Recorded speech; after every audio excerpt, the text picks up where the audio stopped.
ராஜதேவேந்திர சுவாமி அவர்களுக்கும் மரியாதையை வாசிக்கக்கூடிய மன்னர் சுவாமி அவர்களுக்கும் மற்றும் இவர் வந்து இருக்கும் அனைத்து சகோதரிகளுக்கும் சகோதரர்களுக்கும் முதற்கன் என்னுடைய வணக்கத்தை தெரிவித்துக் கொள்கிறேன். சங்கம் புதுக்கோட்டை 2024 ஆரம்பிச்சு எனக்கு இன்வைட் பண்ணாங்க. என்னால் லீவ் வர முடியல. ஆனாலும் எனக்கு என்ன தோணுச்சு அப்படின்னா, நம்ம சமுதாயம் கண்டிப்பாக நம்ம எப்படியா இருந்தாலும் போய்தான் ஆகணும் அப்படின்னு சொல்லிட்டு காலையில் 4 மணிக்கு இருந்துச்சு இங்கே வரணும். அதாவது அந்த சங்கத்தில் மீட்டிங் அப்படின்னாலே ஒரு விதமான எவ்வளோ நல்லா இருந்தாலும் அப்படியே ஃப்ரெஷ்ஷாக இருந்துச்சு கிளம்பி வந்துடுவோம். இதில் பார்த்தீங்கன்னா இந்த சங்கத்தை உருவாக்கி திறம்பட செயல்படுத்தி கொண்டிருக்கும் இந்த அனைத்து பொறுப்பாளர்களுக்கும் என்னுடைய மனமார்ந்த நன்றியை தெரிவித்துக் கொள்கிறேன். இது மென்மேலும் பலருக்கும் வாழ்த்துக்கள். கல்வி பொருளாதார முன்னேற்றம் தேவேந்திர சமுதாயத்தின் கல்வி பொருளாதார முன்னேற்றம் இப்போ பார்த்தீங்க அப்படின்னு சொன்னால் இந்த தேவேந்திர சமுதாயம் மட்டும்தான் மண்டியிடாத வீரம் அந்த வார்த்தையை படிக்கும் போதெல்லாம் எனக்கு நம்ம சமுதாயம் ஞாபகம் தான் வரும். ஏன் அப்படின்னா இந்த உலகத்திலேயே இந்த எல்லா சமுதாயம் இப்போ ஒரு சில சமுதாயம்லாம் என்னன்னா பட்டியல் சேருங்க அப்படின்னு கேட்டுட்டு இருக்காங்க. நீங்கள் நிறைய நியூஸ்லாம் பார்ப்பீங்க. பட் வந்து தன்மானத்துக்காகவும் தன்னுடைய சுயமரியாதைக்காகவும் இந்த பட்டியலை விட்டு வெளியேற வேண்டும் என்று கூறுகின்ற ஒரே சமுதாயம்னா தேவேந்திர சமுதாயம் தான். இதோட வரலாறுகளையும் எனக்கு முன்னாடி வந்து பேசிய அனைத்து உறவுகளும் இதோட வரலாறு நம்ம கோயிலில் முதல் முறையை மாற்றத்தை பற்றிலாம் பேசினாங்க. இதுக்கு அடுத்து இப்போ நம்ம பட்டியல் வெளியேற்றவும் இந்த சமுதாய விடுதலை பெறுவதற்கு ஒவ்வொரு அமைப்பும் என்ன செய்ய வேண்டும் அப்படின்றது தான் நான் சொல்ல போகிறேன். என்ன அப்படின்னா இந்த நம்ம எடுத்திருக்கின்ற எந்த ஒரு முயற்சியுமே கிராமங்கள் தோறும் சென்றடையாத வரை அது ஒன்றை பெறாது. இப்போ பார்த்தீங்கன்னா புதுக்கோட்டையில் ஒரு அமைப்பு வச்சிருக்காங்க அப்படின்னா இவங்க கலப்படம் பண்ணணும். என்னன்னா ஒவ்வொரு வில்லேஜா போய் இளைஞர்கள் கிட்ட மத்தியில் கொண்டு சொல்லணும். இப்போ அன்னை சொன்ன மாதிரி எந்த மீட்டிங்னாலும் நல்லா சொல்றாங்க வர்றாரு, ராஜதேவன் சொல்றது வர்றாரு, அம்மா வர்றாங்க, நான் வரேன். இப்போ எனக்கு தெரிஞ்ச விஷயம் உங்க வில்லேஜுக்கு தெரியுமா? புதுக்கோட்டையில் ஒரு சங்கம் இவங்க பட்டியல் வில்லேஜை பற்றி இவ்வளோ முன்னெடுப்படுத்திட்டு இருக்காங்க அப்படின்றது என் வில்லேஜுக்கு தெரியுமா? இல்லை இந்த புதுக்கோட்டையில் இருந்து இந்த புதுக்கோட்டையில் எத்தனை வில்லேஜோ அந்த வில்லேஜில் இருக்கிற மக்களுக்கோ இளைஞர்களுக்கோ தெரியுமா? தெரியாது. இதனால என்ன அப்படின்னா நம்மளோட எடுக்கிற முயற்சிகள் வந்து வெற்றி கிடைக்கும், ஆனால் லேட்டாக கிடைக்கும். அதனால வந்து ஃபர்ஸ்ட் வந்து இப்போ மீட்டிங் வந்திருக்கோம், 100 இளைஞர்களை வந்து கொண்டு வந்திருக்கலாம். நம்ம எப்போ வந்து இளைஞர்களுக்கு நம்மளுடைய வரலாறுகள் நம்மளுடைய பட்டியல் வெளியேற்றமோ நம்மளுடைய சமுதாய விடுதலை சமுதாய முன்னேற்றத்தை பற்றி யாரும் தெரிய வேண்டும் அப்படின்னா இளைஞர்களுக்கு தான் தெரிய வேண்டும். இங்க வந்திருக்க எல்லாருக்குமே நம்மளுடைய வரலாறு தெரியாதா? நான் கேட்கிறேன். இங்க வந்திருக்க எல்லாருக்குமே நம்மளுடைய வரலாறுகள் தெரியும் தானே? நம்மளே மறுபடியும் இந்த வரலாறு தெரிஞ்சுக்கிறதுனால என்ன பிரயோஜனம்? தெரியாதவங்களுக்கு கொண்டு சேர்க்கணும். அதை வந்து இந்த அமைப்பு செய்யணும். பட்டியல் வெளியேற்றம்னா என்ன? நம்ம ஏன் பட்டியல் வெளியேற்றம் வேணும்? ரெண்டாவது நம்ம இளைஞர்களுக்கு முன்னேற்றத்துக்கு என்ன செய்யணும் அப்படின்றது.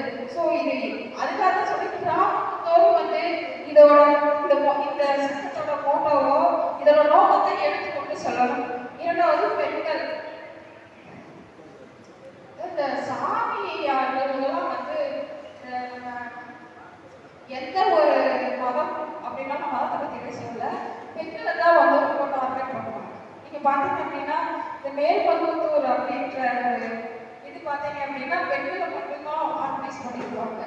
ஏன் அப்படின்னா அந்த பெண்கள்கிட்ட கொண்டு போகிற விஷயம் சீக்கிரம் ரீச் ஆயிடும். அது பெண்கள் என்னைக்கு அதை அக்செப்ட் பண்ணிக்கிட்டாங்களோ அது வந்து காட்டு தீ போல பண்ணும். நீங்கள் பார்த்தீங்க அப்படின்னா ஒவ்வொரு வில்லேஜும் இன்னைக்கு மேல்மருவத்தூர் பால் கொடுத்துருவாங்க. பார்த்துருக்கீங்களா? பால் குடிச்சு போவாங்க. பார்த்துருக்கீங்களா? நான் பேசுறது உண்மைதானே? உண்மையா பொய்யா எனக்கு தெரியல.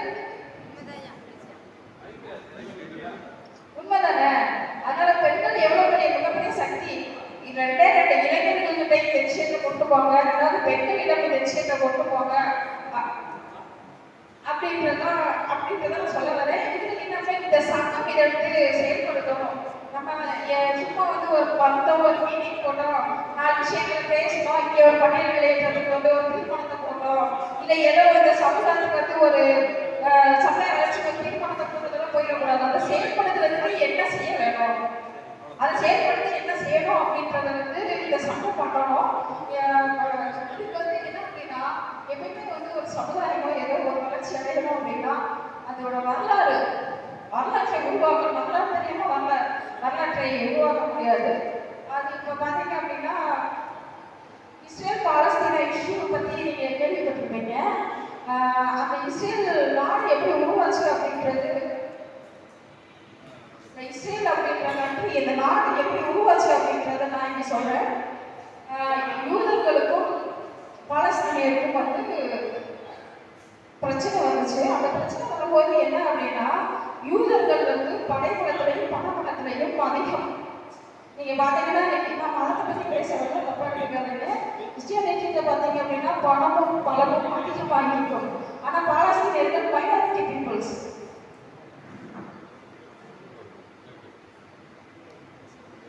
பாலஸ்தீனியர்கள் மைனாரிட்டி பீப்புள்ஸ். அப்போ அந்த யூதர்களோட அவங்க யூதர்களோட போட்டி போட்டு அவங்க வந்து ஜெயிக்க முடியலை. ஒரு கட்டத்தில் வந்து யூதர்கள் வந்து பாலஸ்தீனியர்களை அடிச்சு நொறுக்கி அடிச்சு பிரச்சனை பண்ணி அவங்கள டாமினேட் பண்ணிடுறாங்க, மக்களை கொண்டு குவிக்கிறாங்க. இப்போ என்ன யூதர்கள் பாலஸ்தீனியர்கள்லாம் எதிர்த்து அவங்களை பார்க்க முடியல. அப்போ பாலஸ்தீனியர்ல ஒரு ஸ்காய் அப்படின்ற ஒரு துறவி போறாரு, அந்த யூதர்கள்ட்ட போய் கேட்கிறாரு, நாங்கள் உங்களுக்கு கட்டுப்பட்டுறோம், நாங்கள் நீங்க என்ன சொன்னாலும் கேட்கிறோம், ஆனால் நாங்கள் வந்து 2 டிமாண்ட் மட்டும் தான் உங்ககிட்ட வைக்கிறோம். அந்த டிமாண்டை நீங்கள் எங்களுக்கு வந்து எந்த வித மறுப்பும் சொல்லாம நீங்க அதை பண்ணி தரணும் அப்படின்னு சொல்றாங்க. இவங்களும் ஏதோ ஒரு சாதாரணமாக நினச்சிட்டு ஓகே சரி அப்படின்னு சொல்லிடுறாங்க. அந்த 2 டிமாண்ட் என்ன அப்படின்னா, நாங்கள் ஆங்காங்கே கல்விக்கூடங்களை உருவாக்குவோம், அதை வந்து படிக்கிறதுல வந்து நீங்கள் வந்து தலையிடக்கூடாது, எங்களோட உரிமையாக கொடுத்துருங்க. 2வது என்ன, எங்களோட பண்பாடு ரீதியாக கோயில்களை உருவாக்கும், அவங்களோட மத வழிபாட்டுகளை உருவாக்கும். இந்த 2 இடத்தை நீங்கள் வந்து அழிக்கவே கூடாது அப்படின்னு சொல்றாங்க. இவங்களும் ஏதோ ஒரு சாதாரணமான ஒரு இதுதானே அப்படின்னு சரி அப்படின்னா மற்ற விஷயத்துல நம்ம உங்களுக்கு அடிமையாக இருந்துக்கணும் அப்படின்னு. கிட்டத்தட்ட 40 வருஷம் கழிச்சு அந்த பாலஸ்தீனிய யூதர்களை திடீர் தாக்குதல், அவங்களால பேலன்ஸ் பண்ணவே முடியலை. இவங்களுக்கே ஒரு ஷாக்கிங், எப்படி இவங்ககிட்ட இருந்து இவ்வளவு பெரிய பணப்பலமும் படைப்பலமும் வந்துச்சு அப்படின்னா, அவங்க 2 விஷயத்துல கல்வியில ஒன்றுபட்டிருக்காங்க, பண்பாட்டுல ஒன்றுபட்டிருக்காங்க. பண்பாடு அந்த மத வழிபாட்டு தளத்துல ஒன்றுபட்டிருக்காங்க. இன்னைக்கு வரைக்கும் அந்த வழிபாட்டு தளத்துல அவங்க கிட்ட இருக்க ஒற்றுமையை வந்து உடைக்க முடியுதா? இன்னைக்கு கல்வி குறைகள் பாருங்க. அது மாதிரி ஒரு சமுதாயம் விடுபடணும், ஒரு சமுதாயம் முன்னேற்றம் அடையணும், சமுதாயம் விடுதலை அடையணும். 2 விஷயம் ரொம்ப முக்கியம். ஒன்று பண்பாடு. நம்மளோட பண்பாடை இன்னைக்கு தேவேந்திரங்கள வேளாண்மைக்கு பண்பாடு இருக்கல, ஒவ்வொரு ஜாதிகளுக்கும் ஒரு பண்பாடு இருக்கல, அதை விட்டுத்தராங்களா? எதற்காக விட்டுத்தர மாட்டாங்க. அந்த பண்பாட்டை நம்ம எதற்காக விட்டுத்தரக்கூடாது.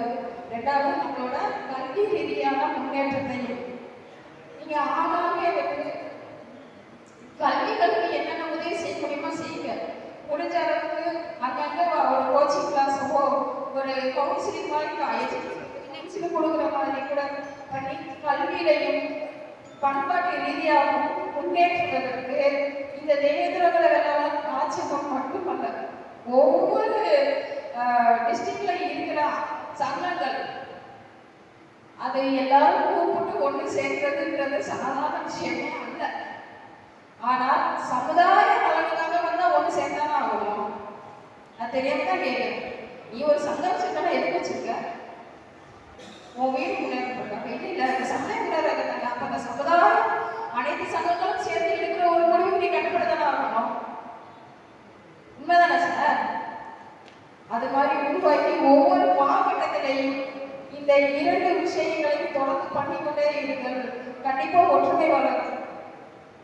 ஒற்றுமை வளர்ந்தால் பொருளாதாரம் வளர்ந்தால் கண்டிப்பாக அரசியலில் வளருவோம்.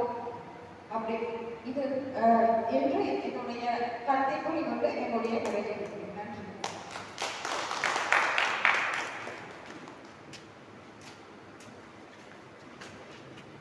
தொடர்ந்து